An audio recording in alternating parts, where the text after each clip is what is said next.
Last time on Square Roots, we lay a baby's spirit to rest, have a hoot with Laurent, and deny Itchy his rightful dollar. Later, Hazel learns it's a terrible mistake to attack a spider. Let that be a lesson for all of us. Spiders are friends, not foes. Unless you're in Australia. Jim, what are spiders? Gross. No!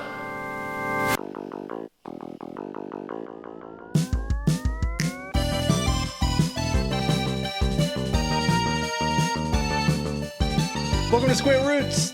Oh man, I just totally, that's so weird. My mind just blanked whenever I started to do that. Hey everyone, welcome to Square Roots, the classic RPG podcast. My name is Jim Banks. I'm joined by Matthew Van Zant. Hello. It's because you didn't start with "Hey everyone," so your mouth I know, didn't. Your mouth and your brain did not connect properly. I know. Also joined by Vanessa. I'm Vanessa.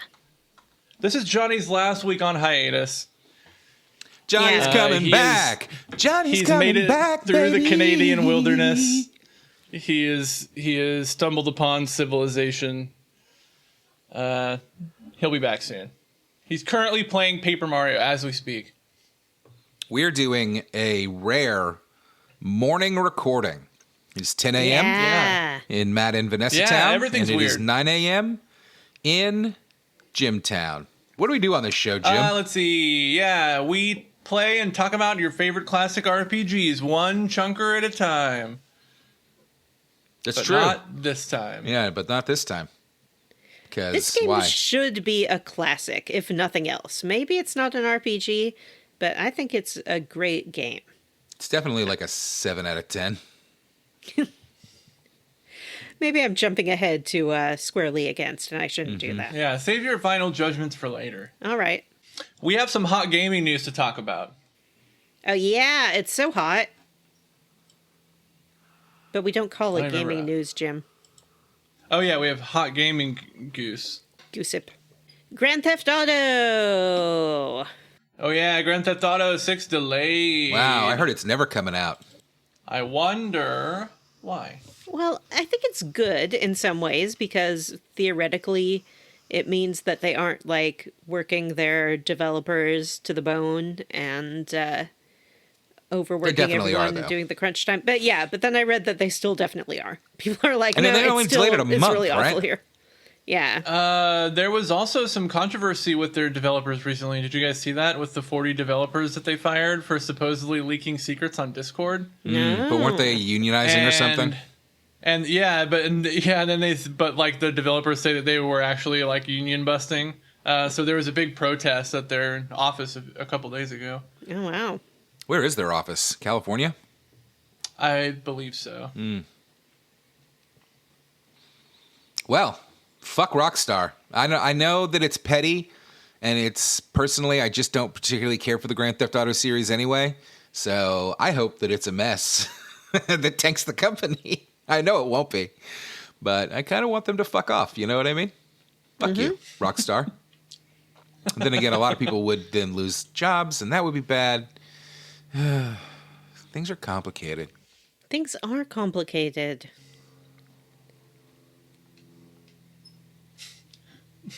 What if everyone just did a little bit better? Matt just went, things are complicated, and then like had the longest 1,000-yard stare I've ever seen in my life. World sucks. Microsoft. What about Microsoft? What's going on there? Probably something good. Yeah, they said they only have good press. That Microsoft corporation. They claim that the next Xbox console is going to be run totally on Windows. Whoa. No Xbox like overlay. Supposedly, like it's gonna run just up on old Windows. I'm sure there'll be some kind of UI that has like the Xbox branding, but it says it's gonna be a Windows based thing. I have a Is question. it not already? then. Why would they have a different OS for Xbox? The consoles don't run on Windows, though, do they? I don't know. What do they run on? I don't know. At what do you know? point is it a computer? They're all computers, basically. Okay, at what point is it a PC? Let me put it that way. Oh, I think at that point it kind of would be. Yeah, if it's running on Windows. The Xbox system software is the operating system developed exclusively for Microsoft's, yeah, I guess, Xbox system software. But this says Microsoft Windows. I'm confused. It's a version of Microsoft Windows, so it is already running on fucking Windows. I feel like they're sort of saying that the new one is going to, like, have the full Windows system accessible. Is that what they mean? Like like a start button, and I guess there is no start button anymore. It's like a Windows button. Yeah. How shitty is this new version of Windows, by the way, that they're making us use? I don't like old Windows. At work, we upgraded to, like, the new version of Outlook, and they took away the little trash bin icon for throwing away your mail and made it a red X, and I hate it. Bring back the little trash bin. I want to be able to, like, say to myself, this email is trash, and trash it. I don't want to see, like, you know, some little X. What does that mean? Just makes me think of Elon Musk. The red X seems so severe, too. It is. It's like, no, it's just, you know, just want to throw it away. Well, is that all the hot gaming goose there is? I don't think there's much. I have some real hot off the press gaming news. Wow. Oh. Square Enix undergoes mass layoffs as it reorganizes to consolidate development in Japan. This is also after they just announced that like 70% of their QA going forward is going to be done by AI. Wow. I don't like this news. You know, this hot gaming Crazy gossip section has stuff. really turned into just the bad news brigade. Like, we got to really focus up next week on presenting something interesting and fun to talk about and not just being a bummer off the top of the bat. Hey, listeners, good to see you. Here's some shitty things that are happening. Well, if some good things would happen, we would report on those. We're not reporters. Oh, yeah. We're gossipers. We're just gossipers. Here's some hot gaming news. I downloaded the new Battlefield game the other night because there is a new Battlefield 6 based free-to-play Battle Royale game called Battlefield RedSec, which is short for Redacted Sector, I think. And I like Battle Royales. And I like Battlefield. Really? Yeah, Battlefield's neat because all of the buildings can blow up, and that's fun. Did you know you can blow up buildings? I think RED stands for Retired Extremely Dangerous. Mm-hmm. That, what? That's that Bruce Willis movie. Yeah, it was terrible. Wasn't that a comic book? I don't know. Maybe. That sounds... I think it was. Have you ever played the Star Wars Battlefields? I played Yes. not the most recent one, but the one before that. I think I played the most recent one, and I didn't care for it. I also do not like space sim style flight combat mechanics. I have never, ever liked them. People like them, that's fine. It's just not something that works for me. Like the 3D, like Yeah, the moving around full in 3D 360, like, I just cannot, I can't figure it out. I can't do it. The flight in Starfield, like, was so confusing to me. Oh, yeah, I remember that.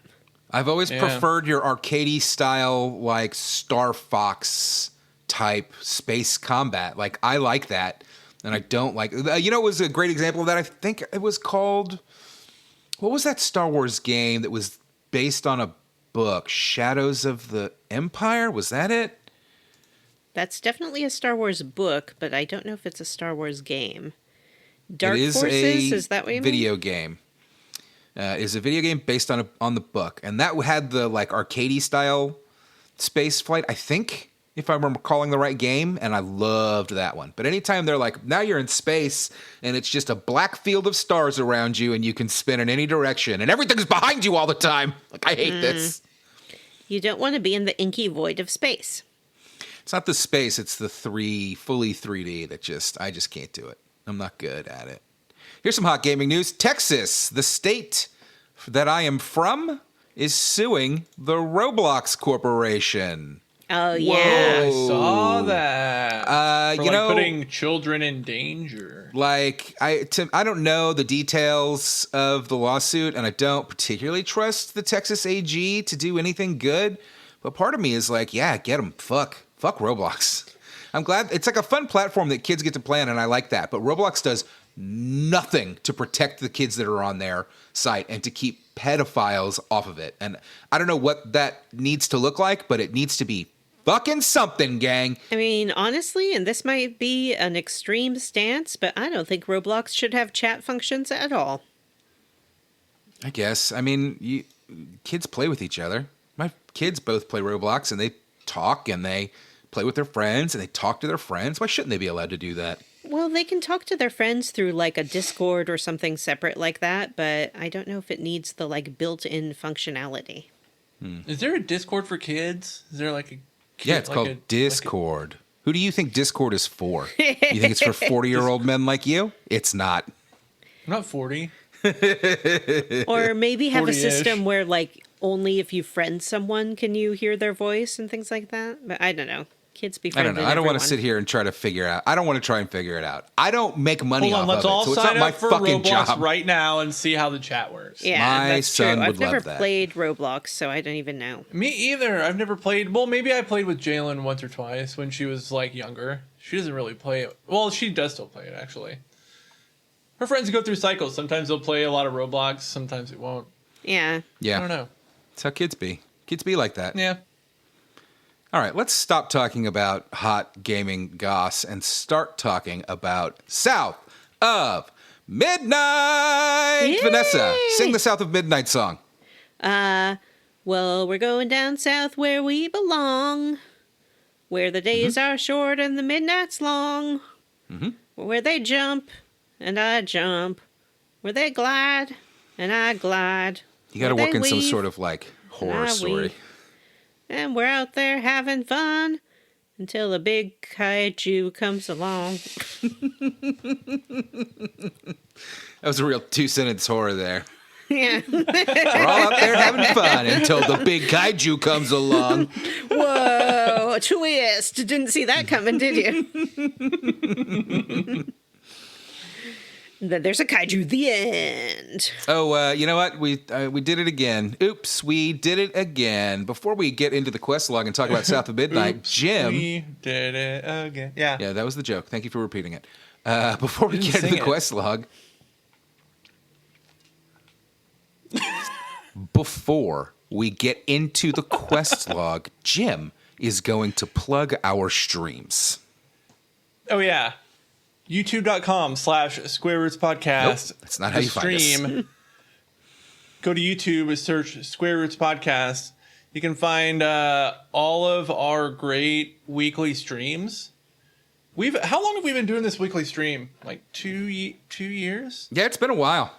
A couple of years? It's fun been to a while think that this since was a you've way to done the this was a way to get weekly me to stream. stay home on Wednesday nights and not go out to the bar and drink. Oh, yeah, Spend that's $70. right. I forgot the origin story that this was part of Matt's sobriety journey. Oh no, there's nothing about sobriety. It was all about saving money. Which, you know what? I do save money. Fiscal responsibility.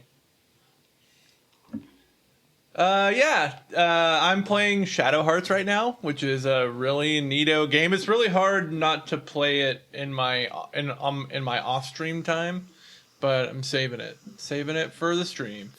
Yeah, we didn't stream last week because Jim was out of town. We have missed a few Wednesdays recently, but we plan on getting back on track. We've just had a lot going on. Matt is working a lot and also was moving, and Jim has been going in and out of town a bunch. But we will get back on track for your regular Wednesday night stream, finish up Shadow Hearts, and then who knows? Maybe Vanessa will finish Date Everything? Oh, yeah, I'd like to. Ooh. Maybe Alan Wake too. Maybe I'll finish Alan Wake, too. Maybe Matt will stream System Shock 2 remake, which I've been meaning to do. Yeah. Or something on one of my consoles now that I have that cool Stream card, capture Ooh. card, whatever the fuck it's called. I streamed some Paper Mario: The Thousand-Year Door last weekend, and capture card worked beautifully. Yeah, yep. with That the Silksong Switch, stream so- that I did a few weeks ago was capture card. I need to figure out how to use Looked great. it and get my camera up so that it's like more like a regular stream and not just. Oh, it's like running it. Well, what do you mean? You know what? We don't need to talk about this right now. Yeah, wait. Streams. We have streams. Jim's going to talk about them more. Yeah. Johnny Brandon has a YouTube channel. It's called Bears and Games Neo. He's prepping a hot new video right now. Matt, you got a sweet behind the scenes look at it. What's it about? It's the first episode of his new series called Bears in Motion, or BIM, where he plays games that have alternative input styles. And the new episode that I imagine will be out by the time this episode releases was about his fitness journey playing fitness boxing : Fist of the North Star. And it was really fun. It was a great video. And in the intro to the video, he talked about some other types of games he wants to play, and they all looked really fun. One of them was, I don't know what game it was, but it was like voice activated, where you're telling the character model what to do, like open that locker. Oh, Yeah. interesting. Yeah, I'm pretty excited. I thought it was and it was a nice shorter kind of video for him, like 20 minutes. And also it was kind of fun seeing Johnny. There was a lot of Johnny fitness boxing, which was That's fun. going to be a big draw. I don't see him that often, you know? Not Usually these when I see him, days. it's just his face. You know yeah, what I mean? that's true. Yeah. Shoulders up. Well, sweet. Yeah, check that out. Bears in Games Neo on YouTube. Now we're ready for the quest log. Oh boy. Quest log. I don't.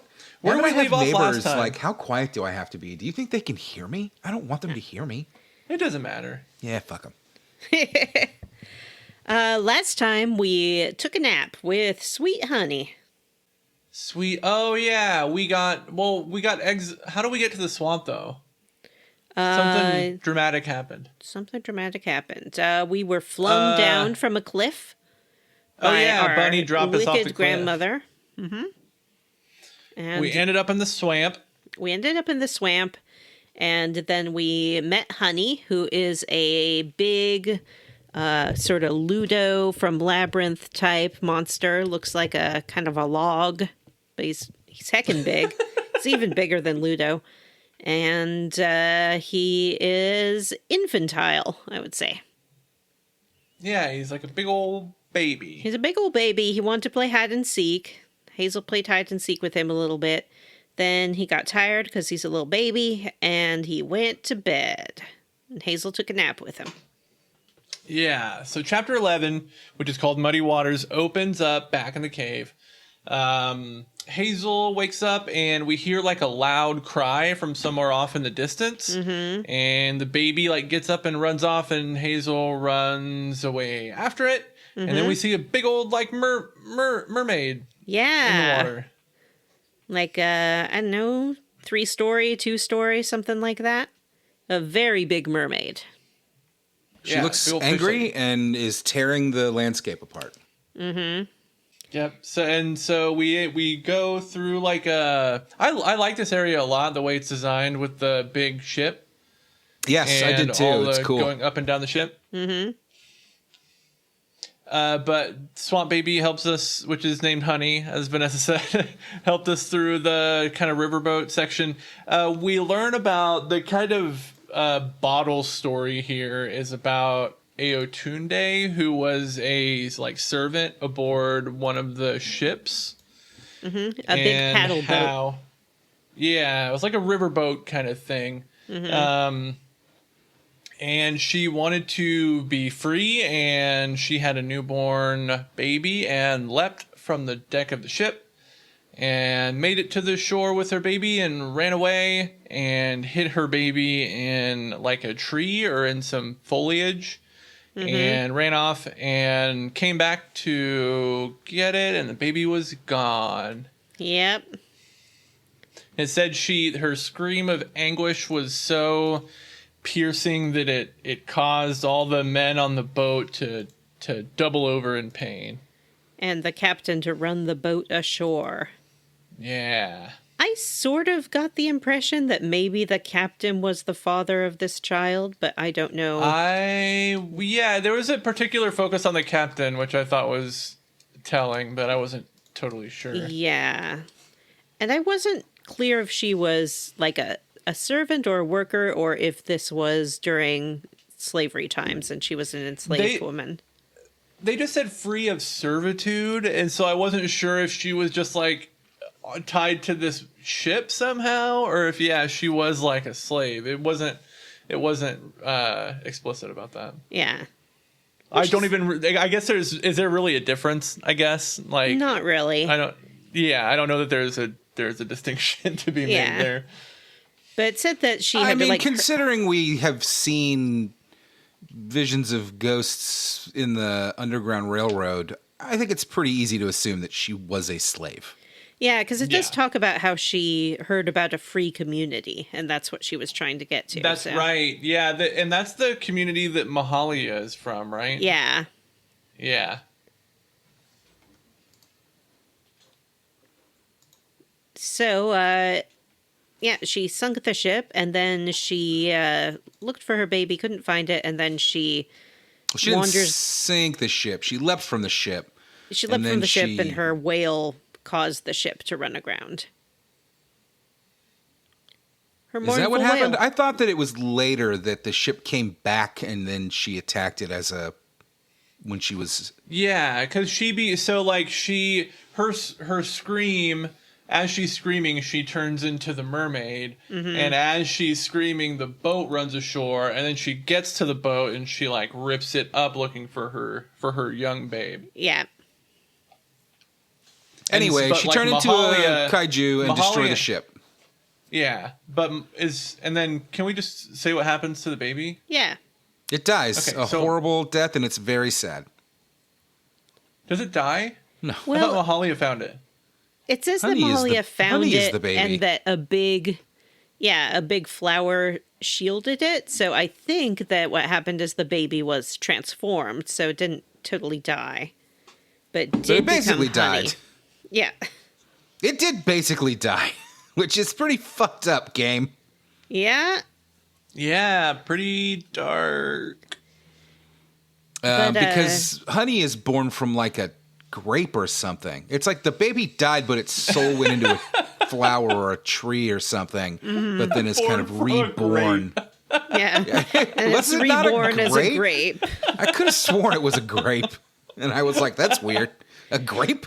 Yeah. Born from a grape, the Matthew Van Zandt story. Yeah. Yeah, it's basically, honey is basically grape ape. Yep. What would you say that was born from? I don't know. Flower, trauma. I like that he's wearing like a big bark harness. Mm-hmm. I don't know what this thing is around his neck and shoulders, but it looks pretty neat. But the level design here is fun because we travel through the destroyed ship, which is kind of thrown around the swamp, and our paths forward. This has gotten, early on, it was at least like somewhat... It was very limited, but it was at least a little open where you could kind of explore. And this latter half of the game, it is very much a straightforward path. Yeah. It's one into the linear. other. Yeah. Twisty and turny, but very straightforward. But pretty fun, so kind of hard for me to complain about. Like these level designs in the latter half of the game, this and the final level and Molly's level, I really liked actually. Like I thought they were really fun. Mm-hmm. Other than playing hide and seek with Honey, because I couldn't find him the second time for some reason. It took me like 15 minutes. Oh, no. And I was really fucking annoyed. He's too good at hide and seek. We get another song, and it's pretty great, I think. It's sort of a lullaby, but like a spiritual sounding lullaby, and it has a choir of men, sort of doing the background, and then we get some solo from the mother's perspective. Innocent choir of men. It's a normal choir of men. Quiet of men. Choir of men. Quiet of men is my dream. I fucking knew that.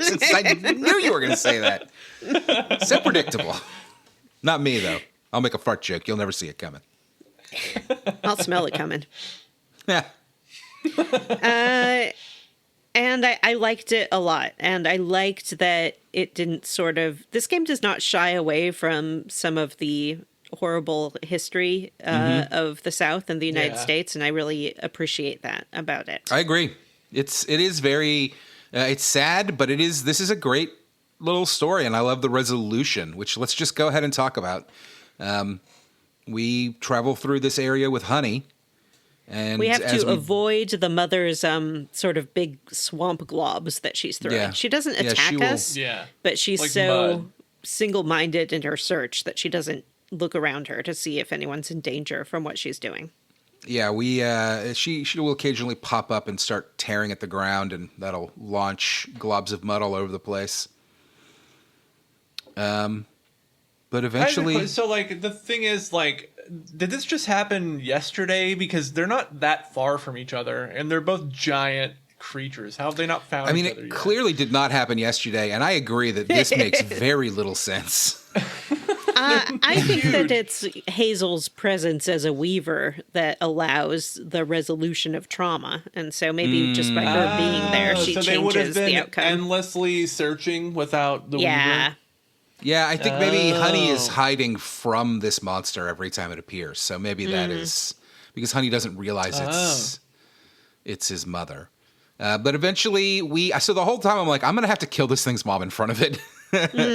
But eventually you reunite them, and there's no boss fight in this level, which I liked. Like you just kind of, me too. it was just me a touching too. scene of them kind of embracing, and then their souls finally, letting go and going off to heaven or whatever, the hereafter.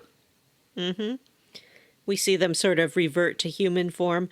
Honey is older than a baby, which confused me. Yes. Like when they walk off together, I'm like, how did Honey age, but only Yeah, a it was like little an bit? 8-year-old. But it was a very nice ending, and I was also pretty moved by Hazel watching this and being like, it's going to be me and my mom next, because she's still looking for her mother. Yeah. Yeah. Oh yeah, that was a good line. This was great. This is a great level, and it's a great little story. And honestly, the whole thing really works and clicks. This game's fucking fantastic. 7 out of 10. We get our last found message from Mahalia here too, where she says that being a weaver kind of sucks at first, but if you stick to your convictions, it'll all be fine, and that weavers always start doing stuff alone, but it never ends that way. So keep going. That was nice. Yeah. It was pretty sweet. So, yeah, and at the end of the swamp, we find a lantern, which summons a catfish, but it also summons something called Shaken Bones. Shaken Bones! Shaken Bones, which is like it's a Jack Ferryman. Yeah. Or a Sharon kind of character. Yeah. In the lore, it says something about like Shaken Bones was a band leader or a member of some band and then became a swamp creature. I wonder if this is another actual cryptid. No, I looked him up and it's only in South of Midnight, so... we don't know much about Shaken Bones. He was the frontman of the Belle of Prospero band. Oh, he was on the band on the ship. And he was killed trying to escape. And then the land transformed him into the Shaken Bones. He sings, which is nice. Yeah, he sings like a little blues song when he's and he's big. He's, like twice the size of a normal human. Yeah, he's huge. It's cool. Pretty neat, yeah. So we got a coin from Roux back in the last chunker, and we give that to Shaken Bones and say, take us to the land of dreams and nightmares. Catfish does not want us to go. But we go anyway. Yeah. Isn't this also where don't we before this have to get our spindles back, or is that later? We That did was it the last time. chunker. Oh yeah, we did. That was the end of the last chunker. Okay. Anyway, you were like, "What's a spindle? There's more than one spindle, or just one spindle?" Oh, How did you get that audio of Matt from last week, like, integrated so quickly Sounded into this? exactly like him. It was amazing. I practice it. Yeah, he sits in the mirror and workshops his Matt impression. I have a type 5 as Matt. Yeah. It's actually becoming a problem because people think that, like, Matt is not real now because your Matt character has become so famous. I make prank calls as Matt. Yeah.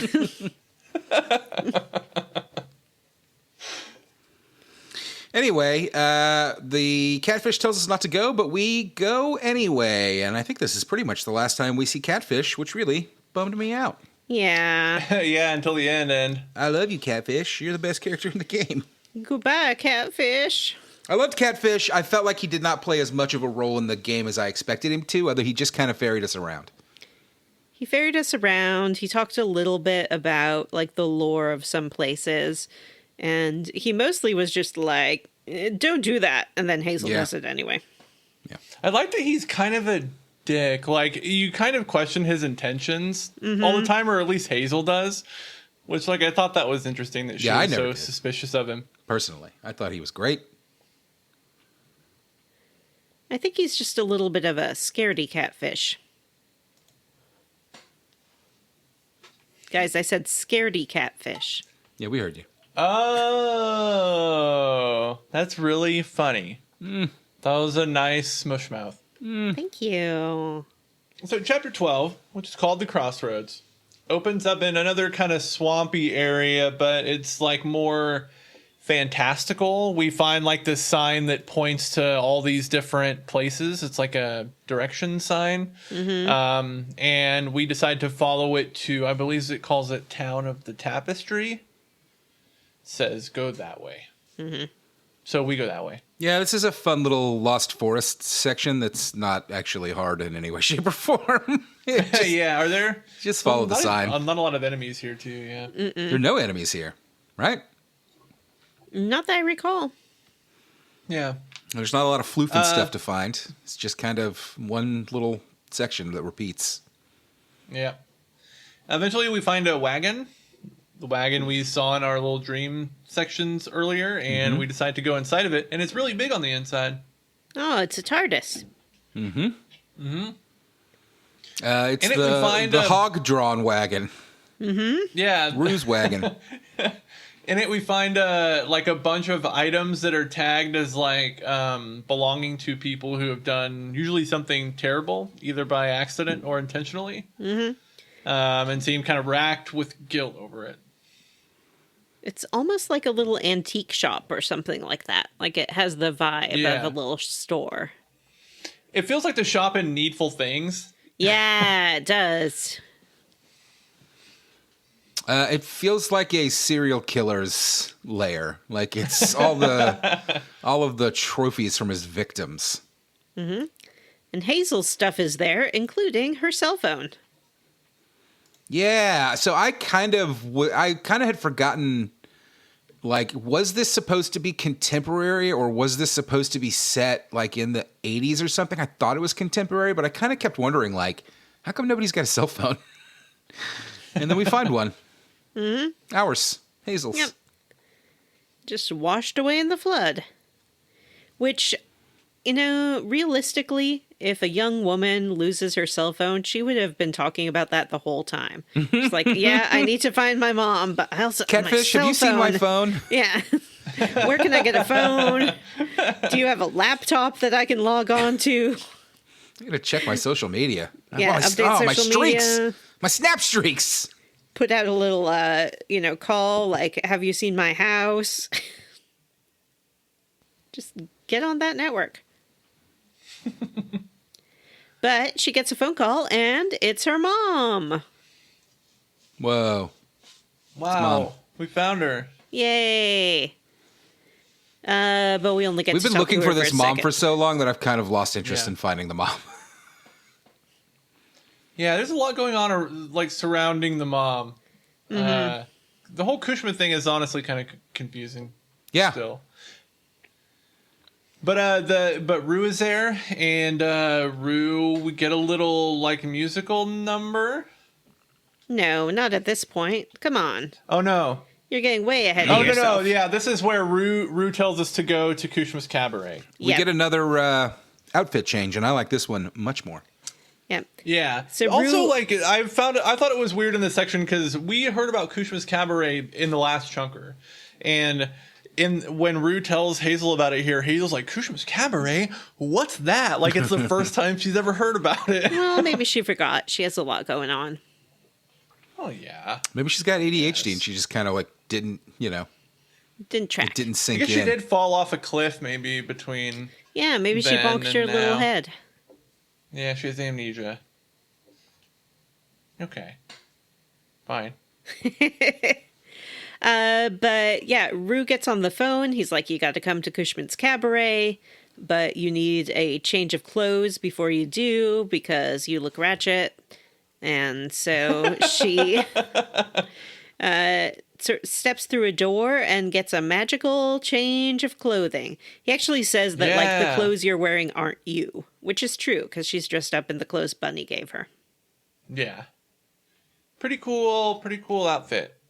Yeah, she looks more adult, I would say. I find it very strange that her grandmother gave her a goth outfit. A Yeah. lacy goth outfit. Well, maybe that's Grandma's style. It's definitely not. We've seen her. She's pantsuits. Oh yeah, pantsuits all day long, shoulder pads out the ass. Maybe it's how Grandma wanted to dress up Cherie. My little goth baby. Little goth baby. Yeah, my little goth baby. So Hazel has her change of clothes. She has This kind does fit her much better. I like this Yeah. outfit a lot. it's like a deep blue two-piece crop top kind of thing. She's got But- sparkles all over her. It's got sparkles. It looks good. And she's entering Cushman's realm, which is it's just New Orleans, but like, floaty island New Orleans. Like New Floaty Orleans, in it's sort of space. floating apart, floaty in space. Floaty all over kind of New Orleans vibe. There's a lot of ghosts hanging around.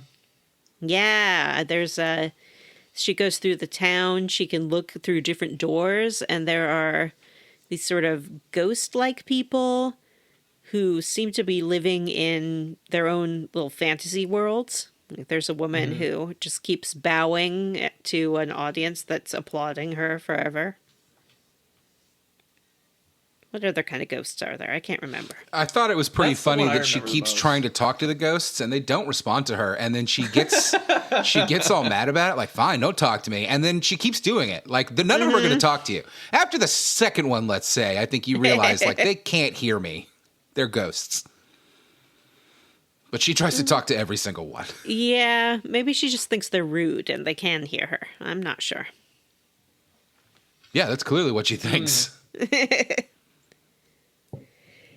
And there's a lot of platforming here because the town has been blown apart a little bit. And some more fights, but the music is different for these fights. It's like very chaotic jazz music. Mm-hmm. And then at the end of the fights, there's some applause. Like people are watching her and enjoying her performance. But it's a cool That's town. It's kind like of broken apart into a bunch of little chunks, which again turns it into like a very linear experience. But like it's neat as you like leap between all these huge chunks of town, and it really does something that early on in the series I really kind of thought it was not going to get around to doing, which is that it does kind of finally start making you utilize all of your traversal mechanics, wall running, flying in gusts, double jump, gliding, all of that stuff, like all together in a way that I found very satisfying and fun to play. It's really, it just flows together really well. All Yeah. the platform stuff. It's at the really end. fucking great. Good stuff. And there's a let's see, big so we- old like a clock tower that she has to go through. Yeah, that's what we're making our way to.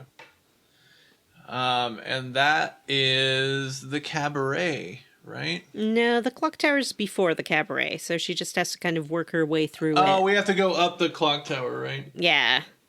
Which I thought was Yeah, kind of the fun. You way get to to the ride cabaret the is gears. broken, and she has to circle around the long way and get up to Oh, the top that's of the right, clock yeah. tower where there's a gust of wind that'll take her to the cabaret entrance. Yeah.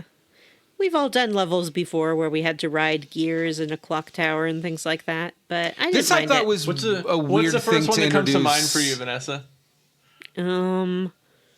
Oh, it's like I can see the gears in my head. I know in one of the Kingdom Hearts games we had to do that, but there have been Yeah. so many others, I'm sure.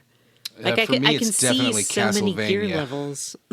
Mine is Uncharted 4 when you have to do the big clock tower thing. Like Sam's in Sam's in one, and you split up to go to the other one with Sully. That's a you have good to climb one. up that big clock tower. I always think of that one. I think of the new Indiana Jones game, Circle of Destiny or whatever it was called. There's some clock tower, not a clock tower, but there's definitely some gear business. I haven't finished that. That might be a good like holiday vacation kick back and play kind of fun adventure game. There's something about that movie franchise. I don't know if they actually came out at Christmas, but it feels a little holiday-ish, right? Like it's a big Yeah, box office maybe it's, like, franchise kind of deal. There's something about like big epics that feel very holiday appropriate. Yeah. Like I always want to replay Mass Effect around the Thanksgiving holiday. It just feels It definitely very came out in the Thanksgiving summer. appropriate. May, Did it? June. Oh. Maybe it came out on VHS in the winter. Or maybe it was on TV. Or maybe I just have strange ideas. Well, now we get to the cabaret, right? Mm-hmm. We Cabaret do. City. And Roux here sings we a little meet song, Roux and it's face to fucking face. great. Yeah, Roux sings a you get a song cool and little he like psychically puppets Hazel and makes her do a little dance with him. I liked the dance a lot. Roux looks like a pretty normal guy, except he has demon eyes and he has sort of like face paint over one eye that is He's got blue one yellow and eye. starry. Yeah, sparkly. He looks great. It's a great design. I want to talk about a fan theory that I myself dabbled in before reading from Compulsion that this is not the case, but many people theorized that Roux and the catfish were the same character. And Why would they think that? I think because Catfish has sort of been hesitant about you going to Roux, and then because Roux has the same kind of like lopsided, bifurcated design that the Catfish does. I think Catfish Lots has of people one. do. Catfish has one blue eye that has like star patterns in them, and then Roux has like the blue face paint and stars. So I did wonder if they were intended to be the same character, but they're not. Yeah, I mean, the catfish warns you from going to Roux. Why would Roux do that? Yeah. Fan theory disproven. Knockdown. Anyway, Roux does a little song, and it's great, and there's a little dance number. And then he gives us a key, which he says he will give us for a favor later. Bad idea. Yep. Never do something for a favor later. Unspecified favor. This is a key for a favor. Yeah. Roux's song is sort of about how he used to feel depressed and he would lie in bed and worry about whether or not he'd said the right thing during the day or done the right thing. And then Cushman came along and relieved him of all that anxiety. It's an interesting song. What is he singing about? What is he? Is this She like just an described analogy it. for something? I just Metaphor for something? described. Nope, I think he's just singing about his actual life where he was depressed and anxious, and then And then he became a sorcerer. Cushman And relieved then a him of magical his spirit anxiety. came along, and he decided to just work for the magical Yeah, spirit. and he doesn't Okay. have to worry anymore. He just follows orders. He also, you find a little note in his wagon too that says that's written by him that says he can sense pain, and that's how he's able to find like scout pain people for Kushma. Mm-hmm. Because Kushma is like hungry for people's pain and suffering, I guess. Yep, that seems to be the deal. Cushman is the god of nightmares and sorrows or something like that. Dreams and nightmares. Yeah, something Dreams like and that. nightmares. Roux is his recruiter of sorts. He looks for people who are in pain and have really powerful nightmares, and he brings them to Cushman's realm where they kind of live in illusions, and their dreams feed Cushman. Yeah, they seem to repeat their like worst moments, whatever is really torturing them, and then that pain gets fed on by Kushma. But Or sometimes it's like a fantasy world, though. yeah, sometimes it's a fantasy. It seems to depend. Because there's definitely people who are living like they're living their ideal life, but it's not real. Yeah, because when we find because we see like that lady that Vanessa referenced who was bowing and just receiving praise constantly. But when we find our mom, spoilers here in a few minutes, she's basically reliving the moment where she finds out that Hazel is dead. She's getting the news about Hazel's death. Well, she's not getting the news. She's watching Hazel trying to leap to the home over the water and sees her fall, which happened. But also, we spend a little moment here with Hazel reliving the moment the house gets washed away. Yeah. Before she realizes it's all. So at first, you just kind of relive the very beginning of the game, pack your box, wait for mom to come in, talk to mom, go check on the neighbors, then watch the house get washed away with your mom in it. But once Hazel realizes it's not real, which she just kind of realizes, there's nothing happens to like make it. Yeah. I guess it's just Weaver power, lets her see through it.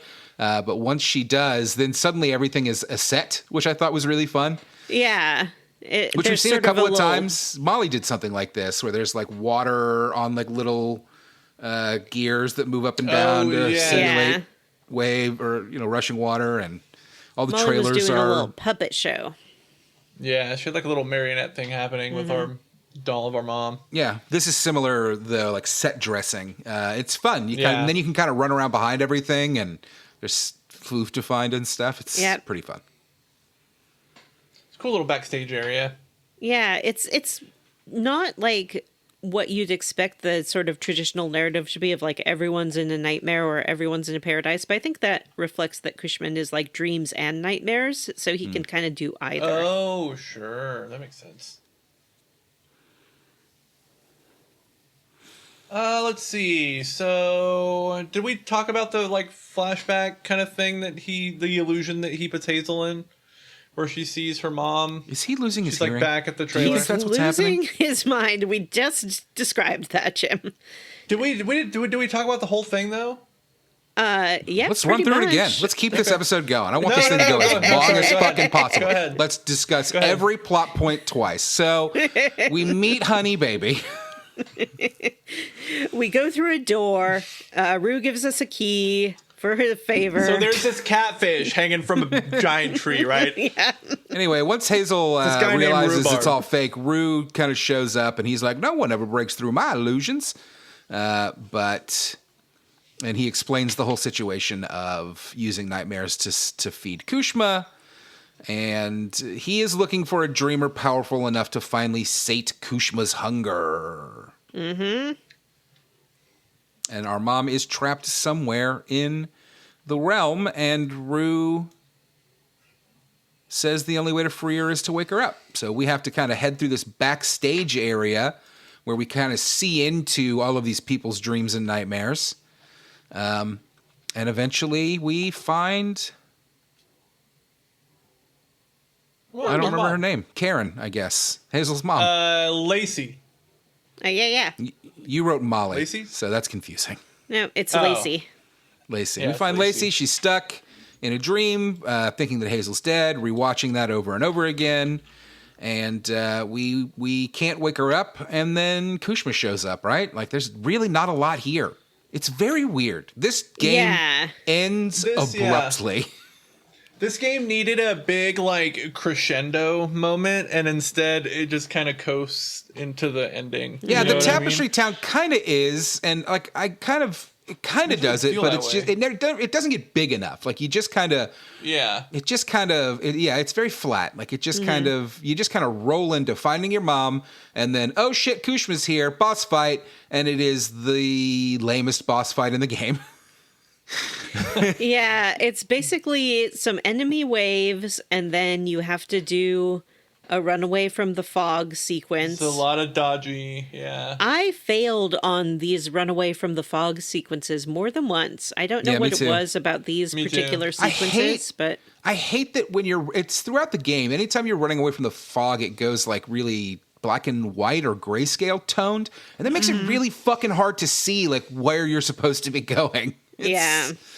Especially because a lot of the grapple points are just really small little glowy bits. Yeah, and your camera has to be really correctly positioned to grab those grapple points. But after the first round of this is just a waves of enemies. The same enemies we've been fighting the whole fucking game. We do the first one, and we're able to wake up. We're back to Lacey. We were able to wake her up somehow. Do you remember? Does anyone remember how she wakes her up? Does she slap her or something? She just kind of does it, I think. Yeah. And she gives Lacey her bottle tree bottle, and tells her to hang on to this, and she's going to get us out of there. Lacey then kind of stands in this little set of their home, like holding the bottle, and the bottle is just continuously sucking in something.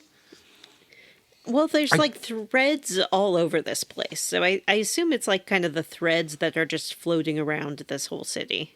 I guess, but why does she need to do this? I don't understand what's happening. I guess to kind of break Kushman's hold over the realm or hold over them.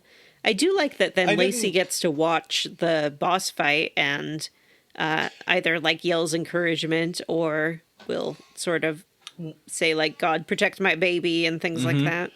You know, if they had given us a real boss fight here, if we had gotten some representation of Kushma to fight, some big representation of Kushma, which, listen, they've had, some of those have been bad. You know, Two-Toed Tom was a terrible boss fight. Some of them would have been okay, so who knows how it would have gone. But at least it would have been something as opposed to just 3 or 4 waves of enemies and sometimes then a quick he uses his big like tentacle to smack the playing field. Yeah, you have to jump his tentacle a couple of times. It's just it's very anticlimactic. Yeah, I agree. But we defeat it. That's it. You fight a few waves of the boss, and then it dies. It sort of dies. It's kind of crumbling apart, and we need to run for the bottle tree. Lacey says that she's not going to be fast enough, so she passes the bottle to Hazel. She yells stick when she does, sort of in reference to Hazel's track career thing that she has. It feels like something that like the game, it wanted it to be like a repeating callback point, which it is, but it's not a strong one. You're just like, what? Nobody has said stick once in this fucking game. It's a vague reference. Yeah, it is. I mean, I know what they're talking about, but it just it has no emotional impact. Yeah, there's no way too that the game like told you that that's what that was. So if you didn't know what that was, it would be very odd that she's just like, stick. Yeah. And Hazel's like, oh, okay. Hazel makes the run and gets to the bottle tree, and I don't know, whatever the fuck that does, because this game does not spend a lot of time explaining what this magical shit happening is. And that's it. We kind of appear back in the wagon. Mm-hmm. And Roux's there, and he tells us that our mom's back in Prospero, safe and sound. Yep. Uh-oh, now it's time for Roux to collect the favor he was promised. Yes, and it's a doozy. He wants Hazel to give a hairbrush to Bunny. Oh, no. So this must be the final, like, boss fight of the game. We're going to have to go fight Bunny. Yeah. I guess it makes sense that Kushma wasn't really much of a boss fight if there's going to, like, a real final boss, Bunny, that we have to fight. Which, the final boss being your grandmother and not the king of dreams and nightmares is a little weird, but let's roll with it. I'll go with it. Yeah, yeah. So we're going to go kill our grandmother. Yep. We emerge back in the real world. We're in the graveyard. Hazel is skeptical about doing this, but Roux says that Bunny is a, quote, false stitcher. I was right. Yes. I was right. Yep. I knew she wasn't a fucking weaver. She's not a weaver. She uses dark magic to get her way and cut through beasts and things like that. And it's no good for anybody. Molly's heart. She took Molly's heart. Sad. Roux says the hairbrush will send her to Kushma. So we didn't kill Kushma. We just kind of... Yeah, and Hazel kind of questions that. Question mark. Well, Kushma said, or not Kushma, Roux says that that Kushma can't be killed. Yeah, that's he can only be sated for a while. Just sated him, getting beat up, or like he can only be temporarily defeated. Yeah, he can only be knocked out, KO'd. But he basically, I think what he implies is that sending Bunny to Kushma will kind of sate Kushma and kind of end the cycle of problems that we're having here in Prospero. Yeah. Bunny is so I guess Bunny is the powerful dreamer that he was talking about, and the reason why he drew Hazel to the land of dreams and nightmares. Is that correct? Yeah, I think so. Yes. Okay. Cool. We pop out in the graveyard, and Hazel's mom is there, and Hazel's like, I need to go see Bunny, and her mom She pulls up in her car. Yeah. Her mom's like, what the hell are you talking about? You're not going to go see Bunny? I just got you back. And she's like, nope, I got to do this. And her mom is like, I don't get it, but okay. And Hazel runs up to the mansion for the final boss fight of the game, which is... talking to Bunny. Talking to Bunny. Short conversation with Bunny. It's a short cutscene conversation. We see the house is like full of stigma, and Bunny is sitting ominously in front of a fireplace. She's upset and Molly's heart is laying out on the floor. Bunny's upset because Molly's heart did not bring Cherie back. Hazel admits that she did let Cherie's spirit go from the tree when we found it earlier in the game because she felt bad that this baby was stuck in a tree. Yep. Yeah, she says the baby was suffering, and Bunny doesn't really believe it. And then Bunny talks about how Hazel will never understand the pain that Bunny went through, and how I thought it was a pretty good speech, actually. She's like, I see those baby on board stickers and just want to ram the car. Yeah, she's like, there's so many kids. Why did it have to be my kid? Yeah, and she's like, you've seen that people here don't take care of their children. They beat them. They're horrible to them. Of course, the irony is we know that Bunny was horrible to Hazel's father and was not a good and mother was to almost, him. you could say, like indirectly responsible for it. Yeah, making someone so young responsible for such a young sibling. Yeah, and was horrible to her granddaughter Hazel. Like, just ignored her, treated her like That's trash. true. Yeah, let them live in poverty when they didn't have to. Yeah. It's like Bunny sort of clings to this idea of Cherie as evidence that she could have been a good person. Like, if Cherie had lived, she could have been a great mother and accomplished everything that she wanted to accomplish, but she never, like, if Cherie had lived, probably that's not what would have happened. Like, Cherie probably would have fucked off when she turned 18 and been like, I don't want to deal with this. Like, you're a terrible woman. But she's stuck in the fantasy. I like that. So we essentially offer the hairbrush to Bunny, and I like that we're not tricking her. We're telling her, hey, if you take this, like, you're going to basically stay where you're at emotionally forever. There's no chance of moving on at all. Yeah. So, like, what's worth more to you, like moving on from this and healing, or staying stuck here, like, it just with this idea of Cherie forever? And Roux shows up and he's like, I can take you. And Bunny even says, she's like, I know it won't be her. And Roux says, well, you won't realize that. And she goes, will it really be her? And he says, if you want it to be. Yeah. Basically, as long as you sort of buy into the fantasy, then it will seem real enough. Yeah. And she agrees to go. And I sort of don't blame her. Yeah, it's not I mean, I can understand why she made that choice. Yeah. Yeah, I agree that it was kind of nice that we didn't, Hazel didn't break bad here and like trick her into taking this thing and sentence her grandmother to this, terrible existence. She chooses it, which is great. Again, it's still pretty anticlimactic to get to this point and to have not really had any sort of big, huge conclusion to the game. But it's I think it's emotionally pretty satisfying, at least.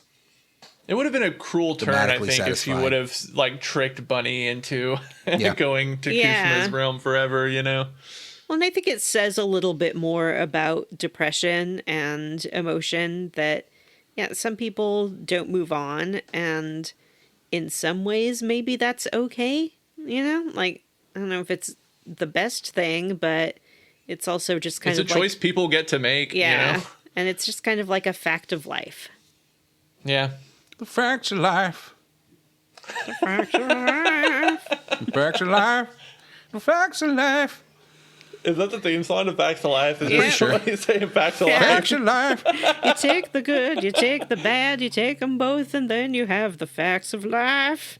The facts of life. Is that the real song? Yep. I'm not old enough to have actually I've watched never any seen of the those Facts of Life 70s ever. sitcoms that people obsess over, like Who's the Boss and The Facts of Life, and I don't know about any of that shit. There's a time to go, a time to Hey, I'm a change. TGI Friday kid. Right, Jim? You know what I'm talking about. Oh, yeah, TGIF, dude. The facts of life. Give me that. Give me some Urkel. Mm-hmm. The facts of life are all about us. So we get a little epilogue here. So Lacey, the house starts to collapse and Hazel runs outside. This is when Lacey pulls up in her car, which I thought was very funny because the house is fucking collapsing behind her. Lacey pulls up, opens the car door, and then very gently closes it behind her. And I don't know why that tickled me, but it did. I was like, maybe you can just leave it open? Like, what's going on here? What are you She doesn't want doing? to mess up her car.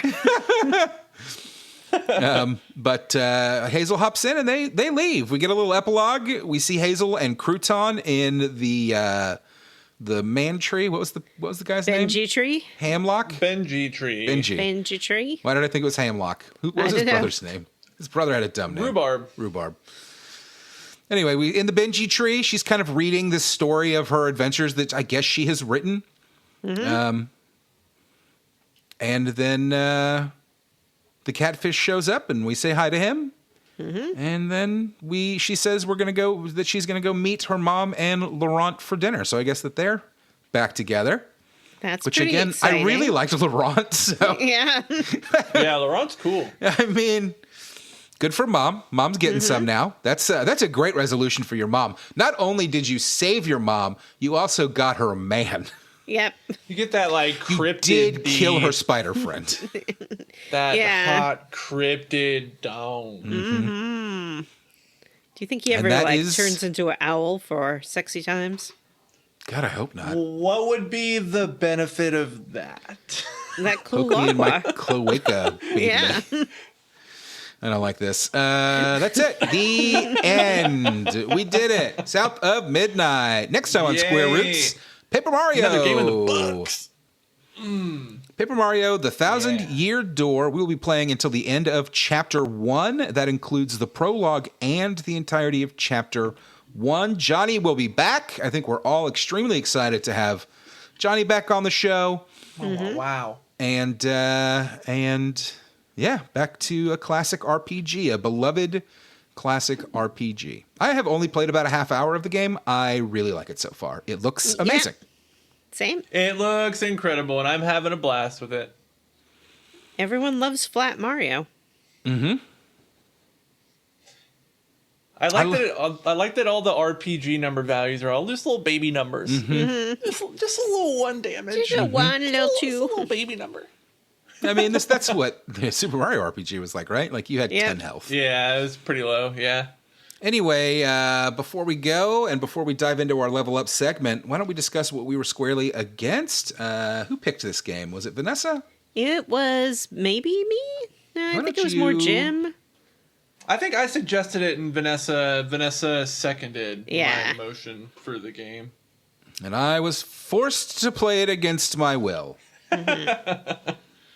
So maybe Vanessa. you should go first. All right. Matt, what are you squarely against? Thank you, Matt. My overall review of this game, I suppose, is a thumbs up. I think it is definitely a game that people should play if they like 3D third-person action adventure games. It is very fun. The platforming is very satisfying. The combat is pretty bland and never gets particularly good. Though I did like late in the game, after you get Crouton in combat, you can throw Crouton at enemies and he will possess them. And that became my go-to starting move for every fight, which was a lot of fun. And it gets pretty easy as you gain. You don't really gain new powers so much as you ramp your powers up. But anyway, but the platforming is good. The level design is really good. The story is really good. I appreciated its short length. I'm a bit torn because it does, and I talked about this a lot in the first chunker, it does feel like a game that probably had more and wanted to be bigger and longer and do more. And then the beginning of the game feels very rushed. But overall, when it was all said and done, I really liked it. And I would definitely call it like a 7 or 8 out of 10 game. It's good. It's a fun time. It's got a good story. It's got good characters. It's janky, but I like the designs. So, yeah, big fan and good suggestion. Jim, I guess. I thought it was Vanessa.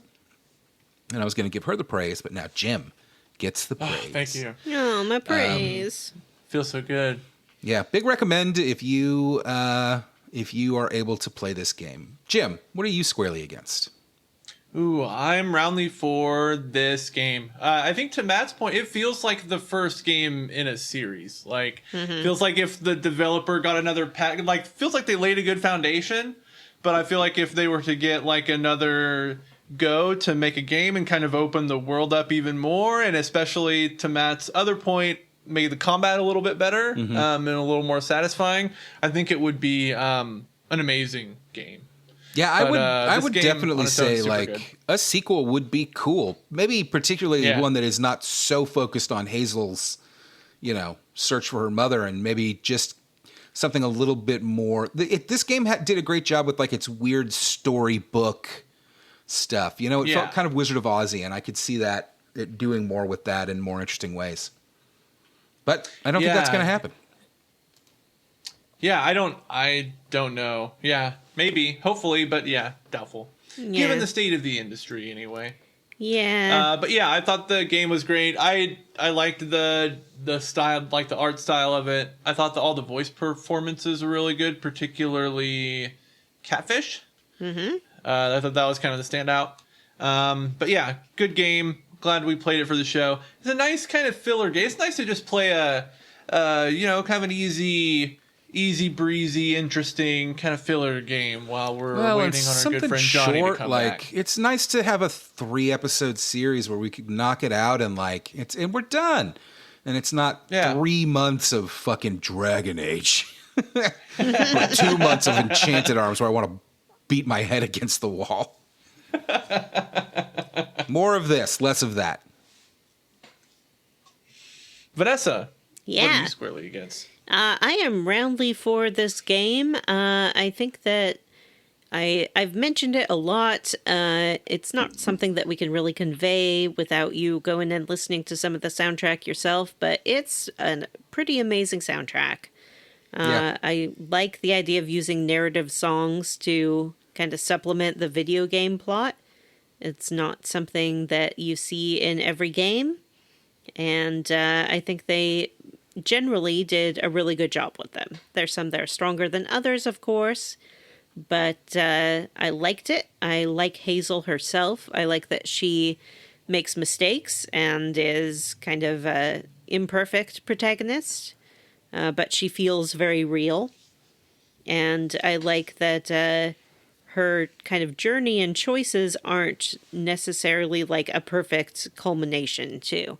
I think Roux even tells her at the end, you've chosen a difficult road for yourself, and the line between justice and mercy is not always easy to find. I think that what was he referencing with that statement? Well, I think that she, is sending Bunny over, and is it a merciful thing to do? Is it justice for Bunny's crimes? Bunny will be happy about it, but is it really a good place to be? Is it a bad thing to do to kind of doom her to this life? And is that all? Do you think is that a choice she can make with these other, like with Benji and Rhubarb? Yeah, I was kind of wondering about that. She have made a choice, like, not to give Rhubarb, like, his catharsis? Like, is that a choice that she could have made in the interest of justice or in the name of justice? It's hard to tell because, again, like, she kind of solves this, like, land stigma, but she doesn't really go to the people who have caused it and do anything with them. Ever. Yeah, except for the Bunny. game seems to imply that, like, it just takes time. Like, now they can heal, but it's not like a magical poof, you're all better. Right. And it's not situation. like Matt's dream of her calling the cops on Rhubarb and being like, Rhubarb nailed his brother into a tree. I mean, she should. And also the lady who fed her father to an alligator? She didn't feed her father to an alligator. She rang a bell, and the alligator happened to eat her father. I'm just saying, I think a jury of our peers and, like, a trial with a jury should determine this and not Hazel. Yeah. It'll be like in Watchmen, and Hazel will just mail, like, a journal to a newspaper at the end. All the people in their swamp shanties whispered, "Help me," or screamed, "Help me." Here's what everything happened. I whispered no. And she killed his father indirectly. By tattling about his abuse. Not every story kind of fits into this mold. Yeah. But, that's South of Midnight. Yeah. Yeah, What about I'm thinking Jim? about it now. First of all, I want to say, you're right, I forgot to call out the songs. That was, particularly the first one, but that was a neat, not something you see in video games very often, really made this game stand apart as, like, a unique experience. But also, like, yeah, now that I'm thinking about it, like, give us a sequel where Bunny comes back. Like, she spends a few years in Kushma's realm, and then finally she breaks free and, like, I don't know, steals all of his power or something and comes back as this dark Stitcher and fucking, you have to stop your grandmother from, I don't know, destroying the world, let's say. Like, that could be really cool. Yeah, I do like South that. of Midnight 2, Dark Stitcher. Yeah, big props, though, to this developer. Compulsion Games developed the game, and, like, this was a really unique and interesting experience, and, like, I really hope that they get the opportunity to do more things like this. Anyway, We play lots of different kinds of games on this show. We mostly play RPGs, but we play lots of different stuff. Yeah. Okay? Yeah. All the time. Yeah. Speaking of RPGs, of people getting what's coming to them, how about Jim gets to say what he's squarely against? he already did. I already did. No, I don't You believe went it. last. Oh. You were the last one. Okay. Again, Well, it's time to neither level of up, you though. are listening at all. This is the I episode am. I wasn't where before, both but of you I am are just now. in your own worlds the whole time. It's hard to listen early in the morning. okay? It is 11:30 in the morning. You've all had your coffee and your little brekkies. Grow up. All right, how about we talk about how we leveled up, and I'll start us off because I want to. I moved. Did you know that I moved? Yeah. Wow. I wonder if that's a my- big relief. But I wonder if my track sounds different. Like, am I more echoey? Am I less echoey? It'll be interesting to see when I edit tomorrow. I moved. It was quite an ordeal, and I have downgraded the size of my space by about 500 square feet. I had to throw away a ton of stuff, which was great. I love to declutter. I feel like by the time I'm done unpacking, I will have thrown away another ton of stuff because every box I look at, I'm like, why did I pack this and not just put it in the trash? Do you know how many HDMI cords I have? Why? Oh my gosh. I have 900. Why do I have 100 of these things? But it gives me the opportunity to set things back up in nice ways. I'm setting up my entertainment center to be like a little cleaner looking, and my work desk is better set up, stuff like that. But anyway, I moved, and it was quite an ordeal, and I still have quite a lot of unpacking to do, but it feels good to have done this and to be in a new space, and I hope I can stay here for a few years. It's a nice little spot, nice little house, and so that took up most of my time, but my other level up is that I bought a Switch 2, or rather, the patrons bought a Switch 2 for me. Yay! Thank you, patrons. Yay! Thank you, patrons. I think that something that I've been talking about doing for a while. Jim and You earned it, buddy. Johnny, they wanted their Steam Decks, and I said, I think I'll wait and get myself a Switch 2. And I did, and I'm happy with it. I have not had a lot of time to play with it, but I did play a little Mario Kart World last night. It's pretty fun. I like the free roam mode where you can just kind of go out onto this huge open map and just drive around. And I picked up Donkey Kong Bonanza this morning and played a little bit of that, and it seems really fun. Its big selling point is big destructible environments. You're kind of underground, and you have to bash your way through these mines, and it seems to play really well. Seems pretty fun, and I'm really digging it so far. So thank you again, patrons, and I will be able to report back eventually with some cool Switch 2 exclusive games like Metroid Prime 2. I will definitely be picking up as well, and I won't play it, but I will get Pokemon Legends Z to A for the kids, because why not? They like those Pokemon games, and I'll keep the Switch 2 in the living room so that everybody can access it, because I'm a nice parent. And that is how I leveled up. What about you, Vanessa? I watched a show on Apple Plus that I have slept on for a long time, and I don't know why, called Schmigadoon. Schmigadoon is a parody show of old musicals. Oh, it's about parrots? It's a parody Parakeets? show. Yeah, Toucans? it's a parakeet show. It sort of follows the rough plot of Brigadoon for the first season, where these people are thrown into Brigadoon is a 1950s musical about, it starred Gene Kelly and Sid Charisse, and Gene Kelly is like a contemporary man who gets sucked into this magic portal and ends up in this old Scottish village where everyone sings and dances. And this it stars what's her name? Cecily Strong and the one who's not Key, Jordan Peele. Keegan-Michael Key. Keegan-Michael Key, yeah, and Cecily Strong as a couple who get sucked into this 50s musical world. And Cecily Strong is one of the... She's so pretty. She's great. And it parodies a lot of sort of 50s musicals all in one. And it follows their sort of marital struggles that they're having or relationship problems, and how being in this place both hinders and helps it. It also has Dove Cameron, who is a young actress who I've always liked when I've seen her. She's the actress who looks like a heart, like her face is totally heart-shaped. And also has Alan Cumming and Kristen Chenoweth and Aaron Tveit, who is known on Broadway but not known that much on TV. And then the second season, which I thought was even better than the first, gets into a parody of 60s and 70s musicals, which are kind of my sweet spot. It has a lot of Sondheim. It takes on Godspell, Cabaret, all of these different things. I really liked it. I thought the songs were funny. If you like musicals at all, I think that you will enjoy the sort of send-ups of it, and the cast was great. Schmigadoon. It's only, I think each season is 8 episodes, so 16, or it might even be 6 episodes. I can't remember. It's a short, quick watch, and it's fun. Jim, how did you level up? Ooh, last night I went and saw... This is a rare time when I get to tell you guys about a movie almost right after I watched it. I went and saw the new Predator last night. Yeah, but don't tell us about it, because I want to go see Badlands. Yeah, I won't tell you a ton about it, but I will say that I really liked it. It is a really cool action movie. There's tons of cool action scenes. It's got just enough kind of heart and emotion to it to give all the characters a really satisfying arc. It has a similar vibe, but more violent, darker than the most recent, a lot of the recent Star Wars stuff, where it's it's PG-13. I guess it's got a PG-13 vibe to it, but it's really good.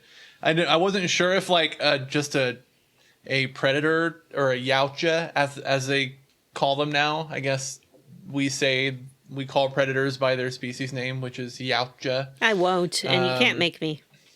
Yautja. We follow. I wasn't sure if they would be interesting enough to follow for an entire movie, but it's really, really, really, really well done. And the planet that they go to, which is supposed to be the death planet, Just the way everything works on the planet is super interesting. Like, it's not just like a big, dangerous, like, hard level that the protagonists get in. Like, all of the flora and fauna are all kind of fascinating and how they interact with one another. It's a really cool setting and a really good movie. I kind of want to go see it again tomorrow. We'll see. Nice. Matt already leveled up. Vanessa leveled up. I leveled up. I think we all leveled up. Whoa. Wow. That's it. Wow. We did it. Yeah. Before we go, hey, patrons, if you would like to buy Matt another Switch 2, maybe one for the car, maybe one for the toilet, you can sign up patreon.com/SquareRootsPodcast. You can find tons of cool bonus content. We just did a bonus episode on Final Fantasy V, Legend of the Crystals. Is that what it's called? Legend of the Crystals? Yeah.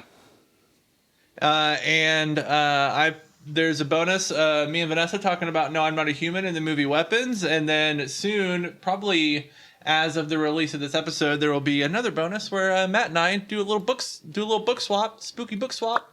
Book club. And, have a little chat about it.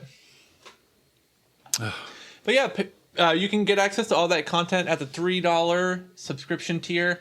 At the $5 tier, you get access to all the content plus the ability to vote on games we play on the show. Super Mario or Paper Mario was a vote winner, was it not? It was. Yes. Mm-hmm.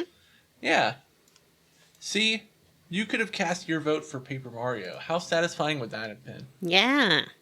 You could be like, I made them do that. I made them. The shocking that was defeat me. by Paper Mario of Persona 5. You could have contributed to that. You could have been the swing vote. If you wish we would have played Persona 5, you could have been the swing vote. It was a close call. Mm-hmm. I can imagine, like, by the time we got to the last episode of the Persona 5 series, like, we're all just ashen skin, long hair, haggard. We just look gross after playing Persona 5 for the 900 hours it takes to beat that game. Yeah, I'm pretty glad it didn't win. I'm really excited for Paper It would have Mario. taken forever.